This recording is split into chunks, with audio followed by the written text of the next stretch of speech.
Nagani, and welcome to this conversation regarding eating disorders in young people in Indigenous communities for Indigenous community members and health professionals.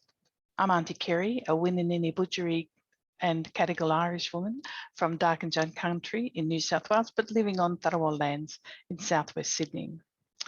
I know this topic can be triggering for some people, so please, if you need to leave or get support, take all the coaching you can from your health professional. So Indigenous people, as you know, do an acknowledgement or welcome to country. But Australia is home to over 250 different language groups, and there are estimates of 750 languages groups existing at the time of colonisation. Now, this is the original map of different mobs and different countries, but Tinsdale called them tribes. We don't. We call ourselves mobs, but you might recognise this map with less language groups than the original map as the colonisation process marched across the land. So a welcome or acknowledgement of country can be performed by anyone, but more often by an elder of the local community, and I'm often invited to do an acknowledgement. And I would say something like this. So I'm Auntie Kerry, a mission-born Aboriginal woman. The protocol of many Aboriginal peoples is to welcome you all to the country you're on. Each part of Australia had a mob, a community, a family that called it home and looked after it since time began. And you can see by the coloured Tinsdale's map. We acknowledge their elders, their families, their communities and their law. And in their name, let me welcome you today. We are really all the one family, and the earth is our mother, and she knows her children. So we commit to walking softly on our Mother Earth, care for her waterways, and respect all life on her face. So an acknowledgement or welcome is not only for non-Indigenous people, but it will make Aboriginal people also feel welcomed and affirmed. But I like to do more than just the acknowledgement of country. I like to do an acknowledgement of stories. We should also acknowledge them from the countries where we come from, because the teaching stories have a variety of meanings, as this figure demonstrates. Stories can teach how to care for the land and animals, or when and where and who in a family can hunt, when to move to another area according to the seasons and resources, and other kinds of Indigenous knowledges. But I like the stories that teach about survival in a collectivist setting. Now, you might know the story that I'm going to talk about, because traditionally these stories were used to share knowledge and pass information from elders to the next generation. They carried law, beliefs, practical knowledge, so that culture and lifestyle could continue from one generation to the next. So this is the story of Tiddalik the frog. It's been whitewashed for modern times though, where most storybooks will tell you that Tiddalik was a frog who drank all the water in a community until eventually the elders tickled him until he laughed and gave back all the water. But the original story was about a very angry bullfrog who deliberately and selfishly drank all the water until the elders spared him, killing him and getting back the water for the community. This teaches young people that greed can destroy a community, as well as the rule and respect for elders. So here's the real Tiddalik. He was turned to stone for greed and to stand as a warning to others. Traditionally, we know that water is important, but of course so is traditional food or bush tucker, and food gathering was strictly monitored according to the seasons and appropriateness of certain foods. Pre-colonisation, traditional diets were varied, had plenty of fresh plant and animal foods, they were low in animal density and were rich in nutrients. People might think that pre-colonially Aboriginal people were just wandering around looking for roadkill as food, when in fact we had rich, secure food sources. The United Nations Food and Agricultural Organization defines food security as when all people at all times have physical, social, and economic access to sufficient, safe, and nutritious food that meets their dietary needs and food preferences for an active and healthy life. However, in 2021, Australia did not meet that definition, and 1 in 6 Australian adults did not have enough to eat in that year. And distressingly, 1.2 million of our children have gone hungry. And a Tasmanian study by Catherine Kent and colleagues demonstrated food security as a function of COVID was up to 26% of all Tasmanians.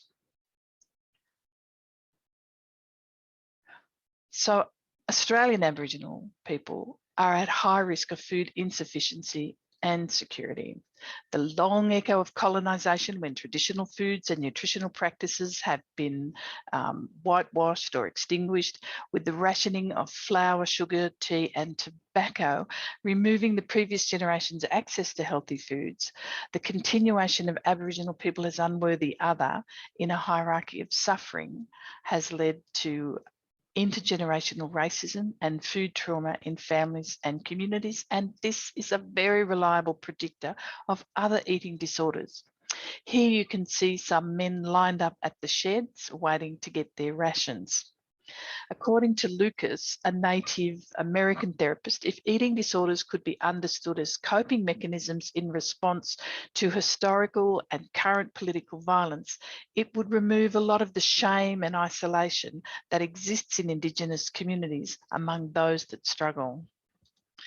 So one might think then that we have come so far from colonisation that our diets are really good.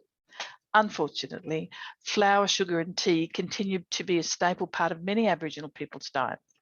So this scene from a program in 2016 where Yolngu women were on a traditional health retreat, yet you can see the continuing use of flour, sugar and tea and powdered milk is evident here.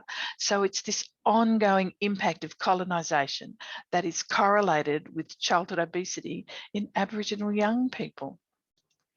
And we know that there are huge issues in our communities for this.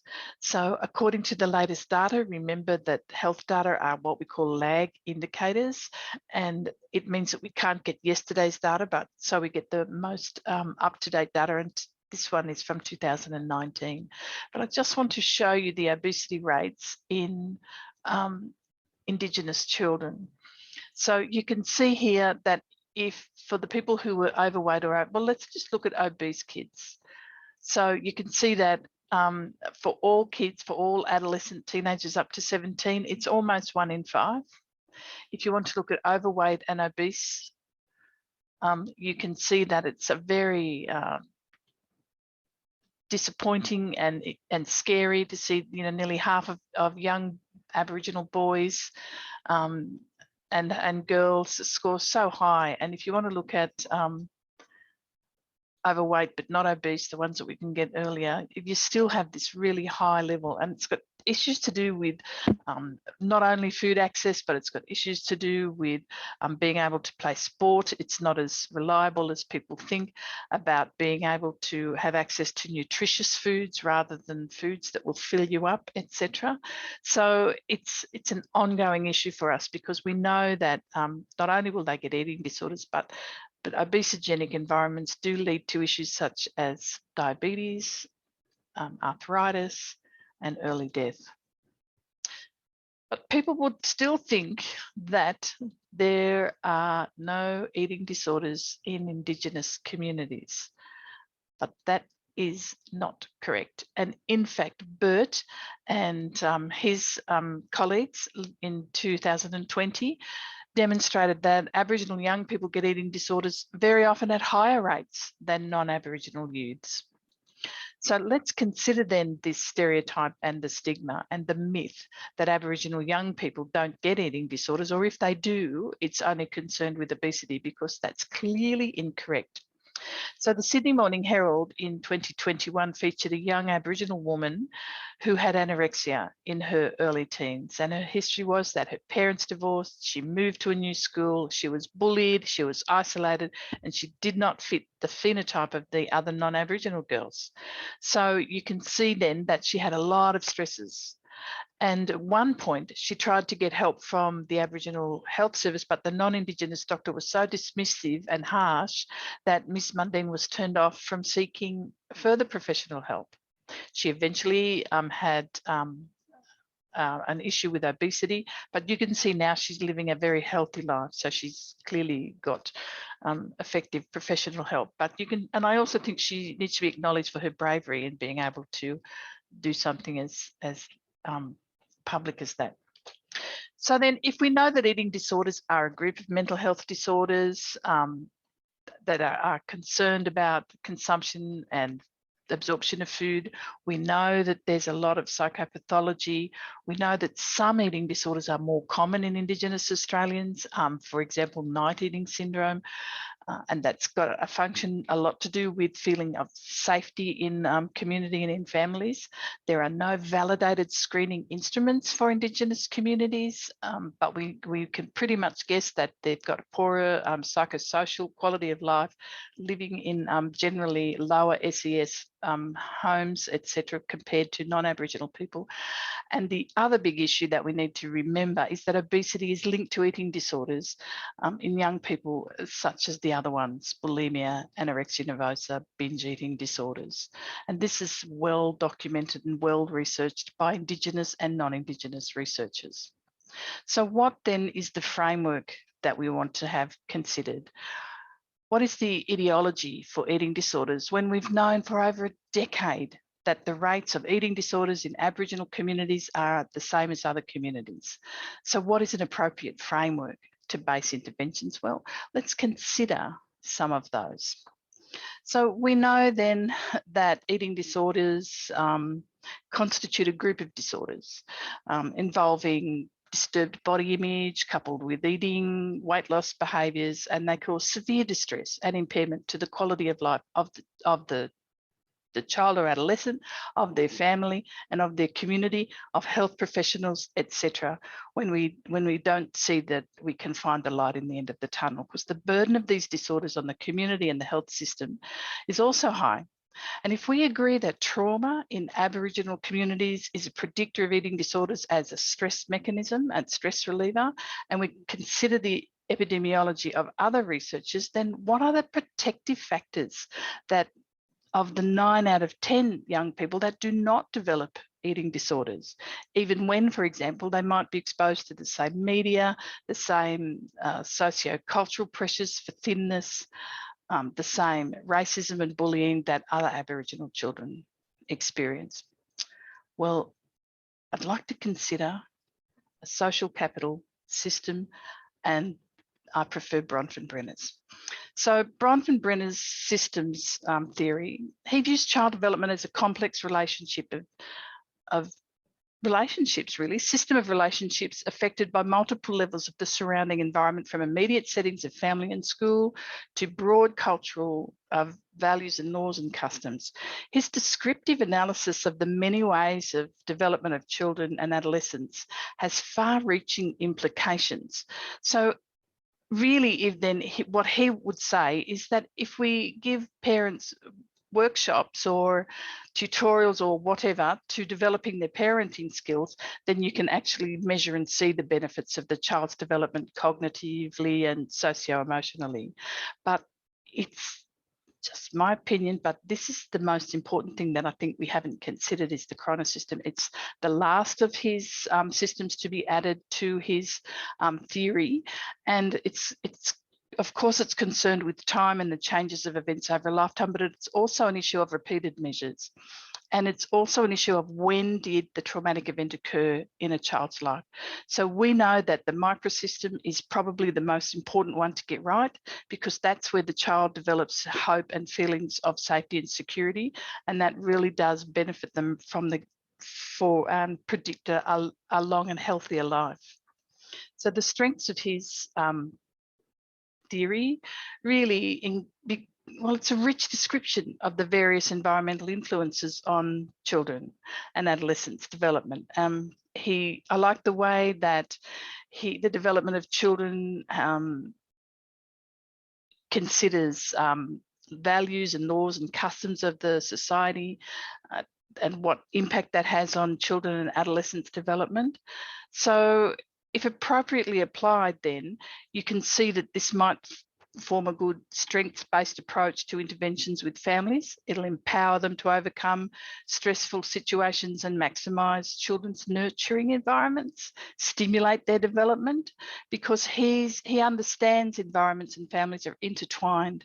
So I think using his system as a template for assessment of a young person not only allows for the family, but the community and the culture to be included in any therapeutic interventions. But there is rather one main weakness, I think, of Bronfenbrenner, and that's because it doesn't really correlate the biological development issues. And these issues are critical to the growth of young people, and they can impact on the personality development of social anxiety, etc. So that's something that one might need to consider before looking at that. But then you might want to consider Erikson, because he's a very popular fellow. So Erikson has stages, and his first stage again is in infancy, and that again talks about trust and mistrust. So kids, babies learn to view the world as a friendly place. They develop a hopeful attitude, and if they don't learn to trust and see the world as hostile and not to be trusted, they will grow up with that defensiveness and almost aggression. His second stage, children learn how to live within their environment. They learn to talk and walk and eat, etc. And they learn a sense of control of their thoughts, emotions, and behaviours. And failure to master this stage means that infants will feel self-doubt and shame. And shame is one of the most salient predictors of issues in Indigenous communities, because it means more than to feel embarrassment. It's a core value of that people really want to avoid. His third stage then has children becoming more independent, assertive, they get a sense of purpose. And the fourth stage is when children really develop their feelings of worth and competence or not. And you can see this is their primary school. So you can see where this also marries with Bronfenbrenner's idea of schooling, etc. Because perceived negative events at school can create perceived inadequacy in a child. So this is also the transition period from primary to secondary school, and that can be extremely stressful for children who might feel unsupported through other developmental stages. So his 12 to 18-year-olds is really where the identity versus role or identity confusion comes in. And this includes cultural influences such as unrealistic expectations in media, pro-anorexic and bulimia websites that are still allowed to exist, conflicting messages, not fitting in with the peer group expectations, and just really not being able to separate themselves and develop their own individuality.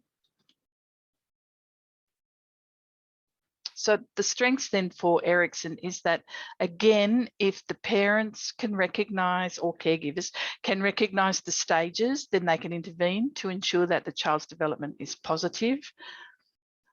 But also, probably the weakness of applying Erikson's theory to eating disorders is that it's challenging to apply to all cultures. It's 70 years since the creation of his theory, and society, especially our society, has become more diverse. Indigenous communities are very diverse from one another. We now include perspective of adolescents as young adults, and Erikson's theory really does need empirical validation across cultures and societies. So how then can we treat specific programs for eating disorders in Indigenous people? Well, we know then that the best programs are always going to be designed by community, so where the community is involved. And I like Jung's unconditional positive regard for everybody. We like the idea that health professionals can be credentialed, patient-centred, trauma-informed. And as an example, I would really like to introduce you to the Butterfly Foundation. So this is a brilliant foundation. I'll show you their website. they believe that everybody's eating disorder or body image issue is unique, and access to effective services is essential, because they say everybody is deadly and there's no shame in talking it out. So this is their website, and you can see that they really do concentrate on younger people and high school people as well, and how they've got really, really appropriate support right the way through. And they explain things in a way that's accessible. You don't have to be a health professional to understand it. So, and they don't allow stigma to go around their people or their ideas either. So I think it's very positive. And let me just show you their video then of what they've done in the last 20 years and what they hope to do in the next 20.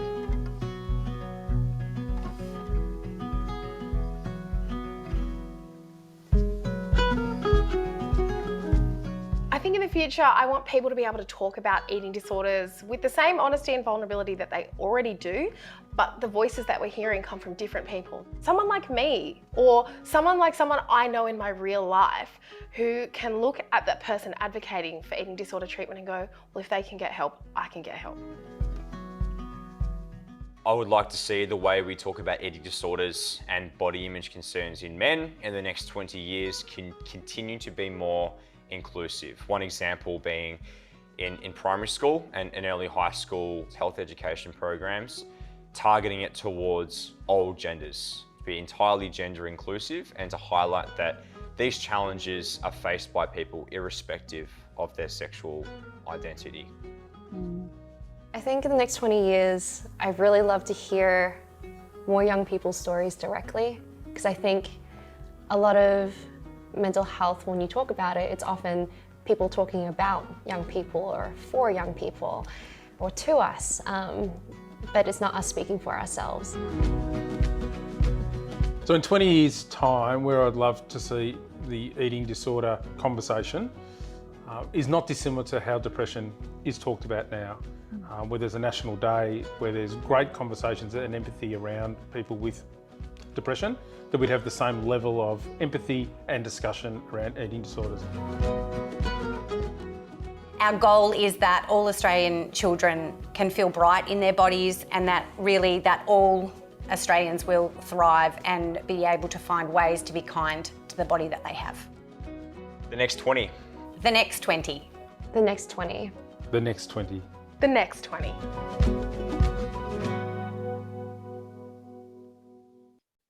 So you can see just by listening to those actors that their core values are, again, unconditional positive regard and kindness.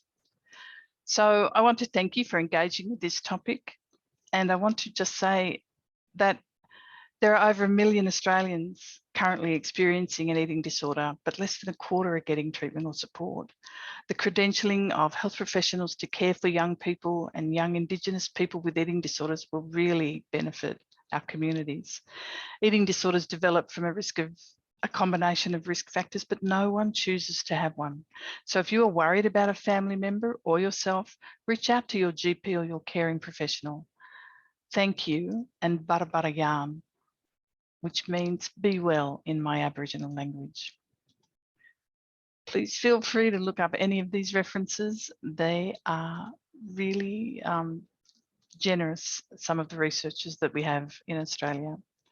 So once again, thank you so much for listening to this.